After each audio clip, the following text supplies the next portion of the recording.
guys, and welcome back. My name is Rachel Tintle and I am the owner and designer behind the Creative Siren. Now this video is a bit of a stem off of the last video, which was the Bad Ombre challenge. I've been asked a couple of times whether you can add clay embellishments to an already epoxied and glittered tumbler, and the answer is yes. And so I thought that this would be a perfect opportunity to show you how to do that, since for the Bad Ombre challenge I had a tumbler standing by. This is a really fun and easy embellishment to add. It's a beautiful floral embellishment, so I'll show you real quick here. This one isn't fully secured to the cup, so don't judge me too much, but I just wanted to show you guys what it looked like, and I will finish it all the way through in this tutorial so that you can see it from start to finish. This is one that I enjoy doing. It's one that you can like really bust out in like an hour, maybe less. So it's perfect for, you know, gifts or craft shows or whatever you guys need. Just a quick and easy embellishment. I have a lot of fun making these. I hope that you guys do too. So I guess without further ado, let's just jump right in.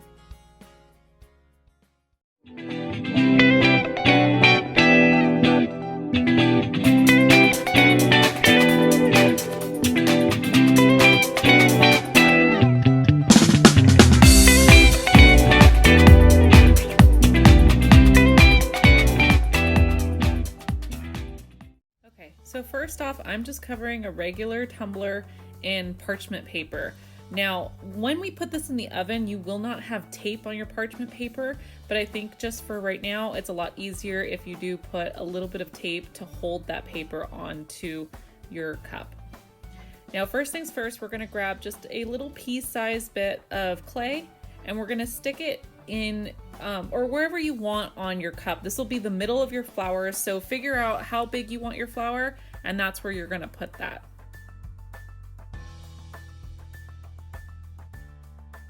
Now next, I'm using my extruder tool to make just a bunch of these, I guess little wormies is the way I always put them, but you can roll them out if you don't have a tool. I just find that this is easier and this is a lot quicker. Now go ahead and grab one of your little wormies and we're gonna start forming the inside petals to your flower. So attach the little wormy to the center part of your flower and swing it around to make like a half moon, and that'll form the first petal. Now you're going to want to pay attention and make sure that the inside part of your petal is narrower than the outside, so give it a good little flare. And that way the petals all sit nicely next to each other without crowding the area too much. Now typically I do about 5 petals. I find that to be a really good number, but if you want to do more, that's completely up to you. So just do that all the way around the center of your flower. Now you'll see me come in here with just a silicone tip tool, and what I'm doing is I'm blending the edges of these little wormies into the center of our flower, and that way it anchors down those little strings or those little wormies to our flower, and they're not moving about.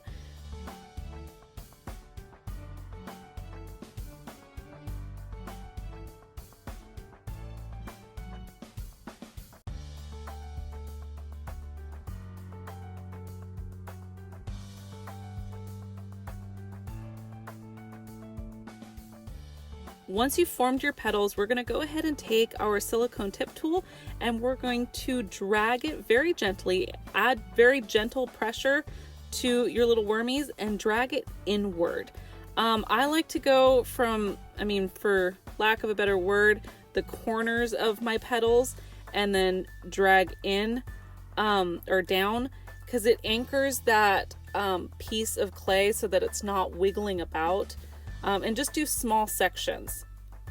And imagine that your petal has, you know, a center, and that's where you're dragging into. So even when you get down to the bottom parts of your clay that are touching the center part of your flower, you're going to want to drag that very gently up so it's more towards the center of that petal.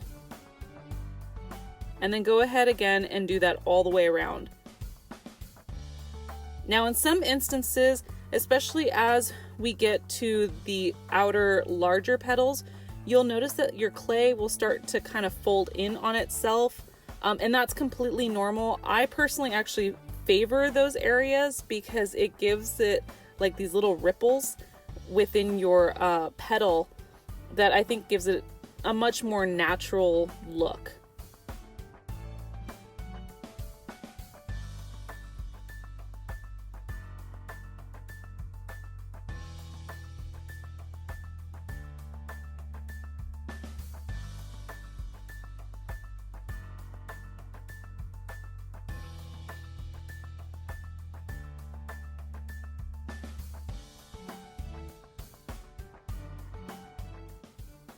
Now when you finish that, we're going to add a little bit of texture to the center part of our flower. I just grabbed this ball tool. It's got a bigger end and a smaller end, and I like to go in with the bigger end first and then come in with the smaller end to give it added texture. That's just me. Go ahead and do this any way that you guys feel comfortable, but it's important that you do this step after you've done the dragging, otherwise you'll mess up that center.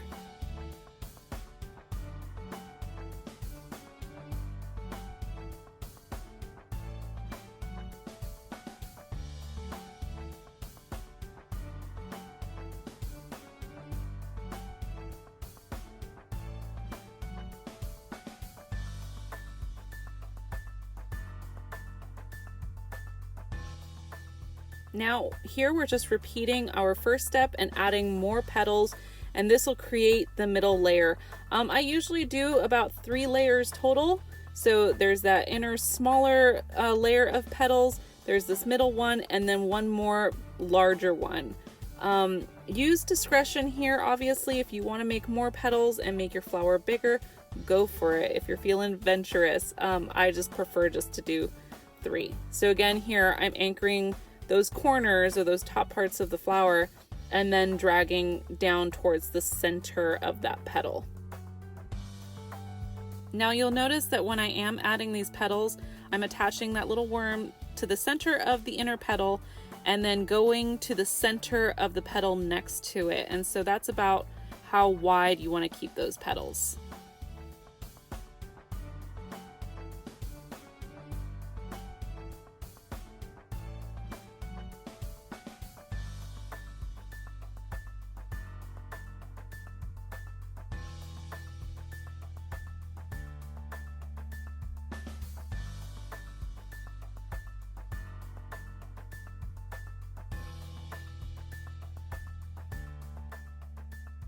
And once you finish with that center circle of petals, go ahead and repeat this step one last time for the outermost layer of petals. So again, attach your little wormy to the center of that middle petal, and then the other side attached to the center of the petal next to it.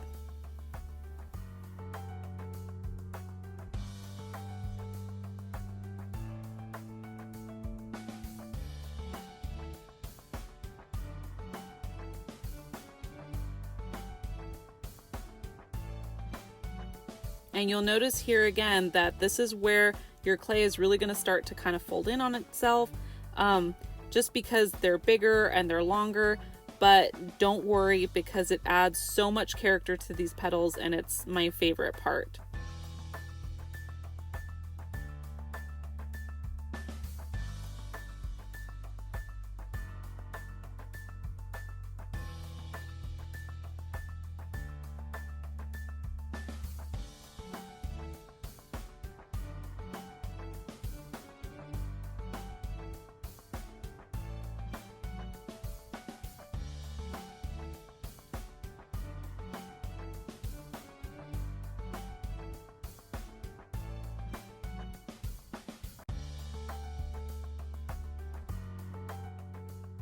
Now once you've finished adding all of your petals, it's time to throw this guy into the oven. So be sure to take off that tape before you do it, and then place it in the oven still wrapped around your tumbler.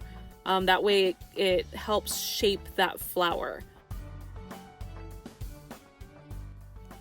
When your flower is done baking and it is fully cured, you can go ahead and remove that tumbler and you'll see that the flower is keeping its shape. Now from here, you're going to very gently peel back the parchment paper from your clay piece.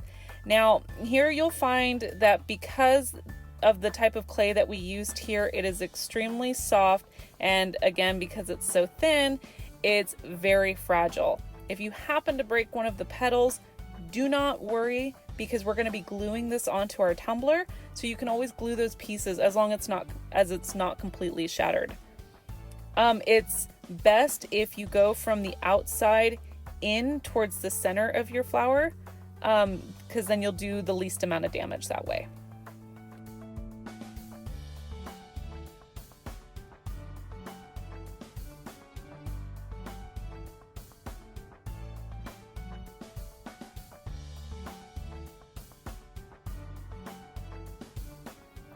Now that your flower is completely free, we're going to go ahead and glue him onto our tumbler. So here I'm going to use a little bit of E6000 and glue it onto the tumbler. I've already sanded it and prepped it for this. It's important to grab your flower and kind of place it before you add glue onto your tumbler so you can kind of see where it's going to sit, because there is a little bit of a curvature to that centerpiece. And then again, don't worry if you happen to have broken a few petals here, because we'll just glue it right back on with our E6000. Now when you're adding this glue, just be sure to be really, really gentle, otherwise these petals will break off. And I just kind of add it, I don't slather it all the way around, I just add it kind of in the important anchor parts, so in those corners of those petals, and then definitely some in the center.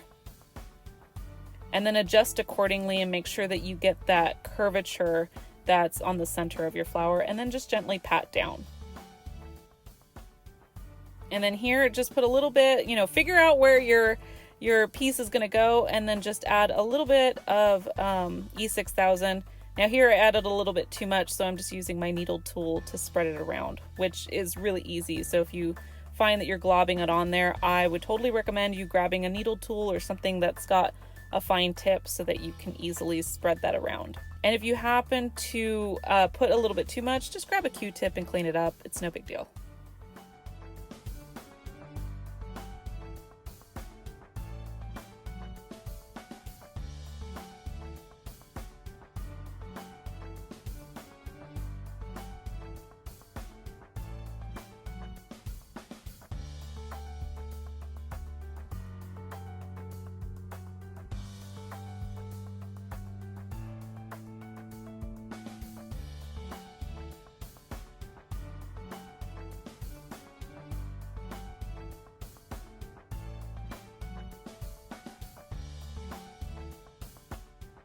Now when you're all done gluing your flower onto your cup, you're going to want to let it dry for a couple of hours before you epoxy to make sure that that glue is really securely on there. We don't want wet glue underneath our epoxy.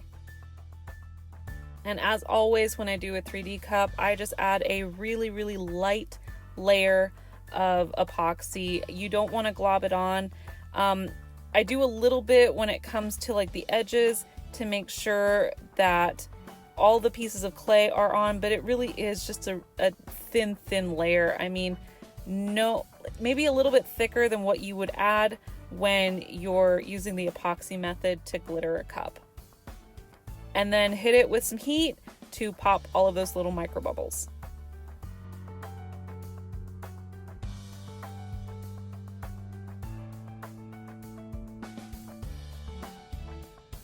And that's all there is to it. This adds a beautiful and fun little simple embellishment to any cup and really just brings out the beauty of any glittered cup that you have. I hope that you guys enjoyed this video as much as I enjoyed making it, and I hope to catch you next week for our next tutorial. If you loved this video, be sure to click here to see our last video. And don't forget to subscribe so you never miss another tutorial. See you later. Bye.